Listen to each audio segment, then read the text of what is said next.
Hi, I'm Zihang from the University of Wisconsin-Madison, and this is a joint work with Vikas and Satya. In this paper, we describe a layer we call a TMD layer. What does this layer do? Well, if we think of the data provided to us as merely a snapshot, then being able to reason about the continuum directly can be highly beneficial. It turns out that one way to think about this is to model a stochastic flow of features. If we can do this, and in the paper we show that we can, it provides a unified way of casting many different problems. In fact, we show that this can be accomplished efficiently by adding only a few parameters and can be used in a plug-and-play manner. What are the features? They could be visual features in any intermediate layer of a deep neural network. Flow refers to the fact that features flow from one layer to the next layer. Instantaneous here means that we model features as time-dependent during the training process. To understand why we invoke instantaneous and SDE generators during the training, let's check the training procedure using the simple SGD formula. First, consider a deep neural network with parameters W, which we train using gradient descent. Here, R represents the loss function. Z is a random variable representing data. Here, features are a function of W and Z. But consider this. Is this literally what we do with Z in practice? Not exactly. We often do all kinds of transformations to Z as well as the features. Input data augmentation, feature normalization, and so on, for all sorts of desired behaviors, like faster training, better generalization, increasing robustness, etc. Okay, can we get a more general formulation which can capture all these problem-specific operations to get a better sense of why these operations may potentially lead to desired properties? Here, let's introduce the variable t to capture all these pre-processing transformations. If t is identity, we have standard SGD updates. If t comes from a random crop or flip, we have data augmentation, already commonly used. But it can be very general. Nothing stops us from having a sequence of t's. T can also be time-dependent. Great. Now notice that if this sequence of stochastic transformations are applied in the feature space, we get a stochastic flow of features. What is this mathematically? This can be precisely captured by a stochastic differential equation, SDE. The paper shows how this observation combined with SDE results can directly help various vision applications. Note that our flow of features is different from classical data augmentation only applied to the input space. Okay, let's model the flow explicitly. The SDE or flow of features is fully captured by this expression. Let's unpack it. Here X is feature, which comes from Z. B and sigma capture the sequence of transformations. For example, B could simply rotate the feature map and is multiplied by time step. Sigma here can play similar role as B, but it's influenced by WT, which can be a Brownian motion. In standard DNN, X passed into a layer function F and gets the output F of X. When we enhance the layer with the stochastic flow, we're essentially transforming X first into xt at some instantaneous time point t, and then we pass it to the layer function f to get the output. This workflow seems good. So are we done? Well, consider an initial x0 and consider a trajectory x0 to x1 to xt, since this trajectory is stochastic, and there are many possible ones. We need to sample many x at each time point and perform a physical simulation. This cannot work. Plus, this is not only a problem. Let f be the DNN layer. We are interested in f of xt. This adds a lot of cost to sampling.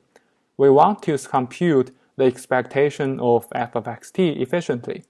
But if we can do this somehow, our neural net can benefit from the entire space of valid x, which is reachable by the trajectories. But these two challenges are hard. What can be done here? Our work builds on the known fact that the dynamics is, in fact, fully captured by the infinitesimal generator L. So if L is provided by an oracle, we can compute the expectation of f of xt. F here can be any function. So why is this good? The generator L helps us get a desired trajectory without extra sampling or simulation of the trajectories. That's useful. But ideally, L should be constructed using the whole space of X. It is not clear how to compute L when we only have finite samples X. In this case, we denote the generator L as calligraphic L. Obtaining an unbiased estimate of L is both statistically and computationally challenging. How can we get an unbiased estimate of the generator L? Actually, this paper shows us how to do it. Let's look at why the result is nice. Their result at high level is the following. Given m samples x1 to xm, we can construct an m by m matrix Lm. It has the property that the estimate Lm of f of xa converges to calligraphic Lf of xk. Why is this important? Note that we only need finite samples which can be given by the training set, and we don't need to draw extra samples to compute the expectation fxk for each k. This avoids all the computational problems we just mentioned before. To instantiate this result in Vision settings, we now discuss our main insight that enables using this result within DNNs. Recall that we have constructed an approximate Lm of the generator L in this equation. Now, how should we use Lm in a deep neural network? We note that Lm of f parameterized by that view can be viewed in the form of Taylor theorem in the context of SDE. It turns out that Lm of f actually provides us with the first-order approximation of the nonlinear function f under the dynamics of SDE governing x. This is great.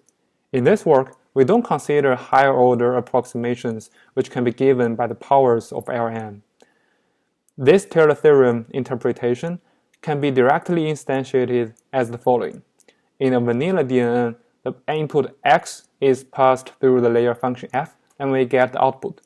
While in our network, we first pass x into the layer function f, and at the same time, we use x to construct Lm, after which we use this Taylor theorem to compute the layer output.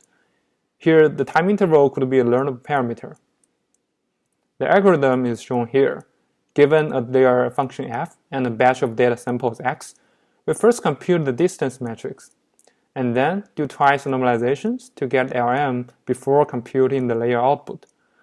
One of the normalization is done using target distribution pi, which we parameterize as function of the input data x. Before we go into the full basket of experiments, let's first do a simple sanity check on Resnet to see some properties of our TMDlayer. Here, we denote a layer in Resnet as f and apply the TMDlayer on it. We check its behavior in inductive and transductive setting. During training, every input batch contains 100 data points, and during test, every batch contains m data points, from 1 to 200. We see that TMDlayers enables transductive inference, and the performance slightly increases when m increases. Then on CIFAR10, we add random noise to the input during inference, and show TMDlayer improves robustness compared with standard Resnet layer. Now we demonstrate that it can be possibly applied to many more applications, and we show 3 examples here. Let's go one by one. First, let's look at a future learning problem.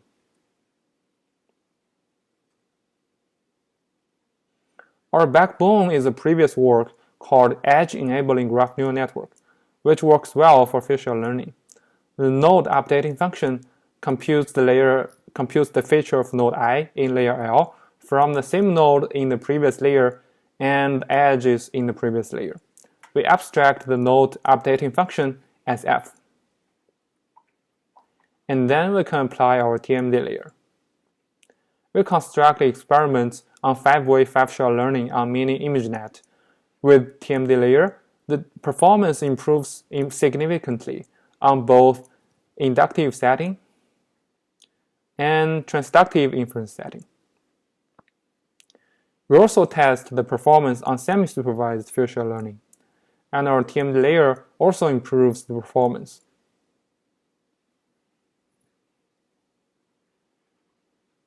Next, let's look at the point cloud classification problem. Our backbone here is a recently proposed point cloud transformer. Given an input point cloud, the model encodes it by an input embedding layer, 4 self-attention layers, and finally a feed-forward layer. Like self-attention, TMDlayer also captures correlation. So we replaced the self-attention layer with the simple feed-forward layer combined with our TMDlayer. The formulation is like this, where F-out and F-in are the layer output and input. That's it.